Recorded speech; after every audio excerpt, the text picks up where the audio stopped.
Hello everyone, today I would like to read out the 11th chapter titled The Viral Video from my manuscript The Map and the Eraser. This story is entirely fictional. Any resemblance to a real person living or dead or to actual events is purely coincidental. I'll read out the story. The next day, the students of class 6A were at the park with all the materials needed for the map: sketch pens, charts, a drawing board, pencils, and an eraser lay on the thin carpet that one of them had brought from home. Nearby, Jiao's mother was filming. She captured the caged birds and the stray dogs. She could sense the melancholy in the birds' cries. The stray dogs were still barking, still fighting, as if they simply needed a reason to disturb the silence of the diplomatic enclave. She also filmed the children working together. The map work was happening simultaneously. This time, there was no tracing paper. The children drew everything on their own. When the outline was ready, they carefully marked the internal borders. Raju joined them, drawing the natural barriers, the rivers, the mountains, the deserts. The children seemed satisfied with the day's work and slowly they returned home. Jiao's mother was ready with the video. She shared it with the women of the diplomatic enclave. Gradually, the video spread beyond the enclave to relatives, to friends, and eventually it reached the foreign embassies too. Officials gathered to discuss the viral video. Ravikant said, "My son has been talking about this for so long. How did this video go out or outside the diplomatic enclave?" Jiao's father replied, "The video leaked out of the enclave. My wife had filmed it." Another official said, "You and your wife owe an apology." Ravikant responded calmly, "We have to handle this cleverly, otherwise, it could go against us."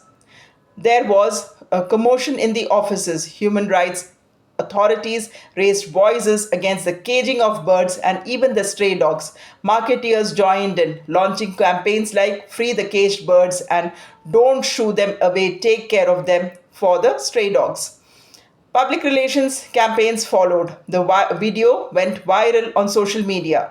People began questioning policies, condemning practices, and raising their voices. Discussions spread rapidly across platforms. When embassies were questioned, the officials united in support of releasing the birds. The government agreed. Plans were designed. Approvals, which usually took long time, began moving quickly across offices. The public stood united. Their voice reached policymakers and authorities. Departments worked together. Policies were reviewed. Decisions were made. And finally, the approval was signed. The birds would be released. The news reached the children. They were happy. It felt like a peaceful battle won.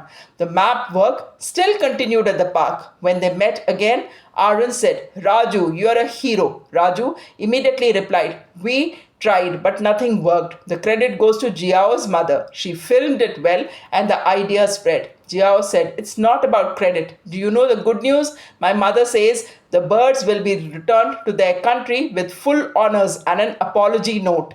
Calvin said, "My father is very happy." Public support played a huge role in changing the policies and bending those unreasonable rules. Kadan said, "It was a collaborative effort. Public reaction matters when people in authority decide to make a change."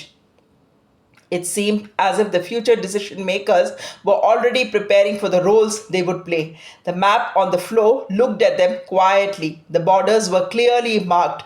Now, the children began coloring it. The map slowly transformed into a beautiful blend of rainbow colors. The borders were made with fine sand. The natural shades of earth made it extraordinary. It was not just a map, it was drawn with care, with respect, and perhaps with hope. Finally, the map was ready.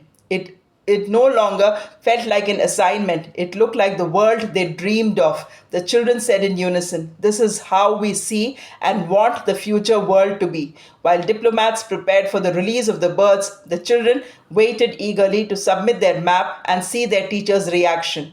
That day, the eraser quietly sat on Raju's study table, looking at the huge map that now carried only the colors of unity. During the entire process, not once had the chart paper torn. The sticky nature of the eraser in its raw form had acted like glue, quietly holding everything together.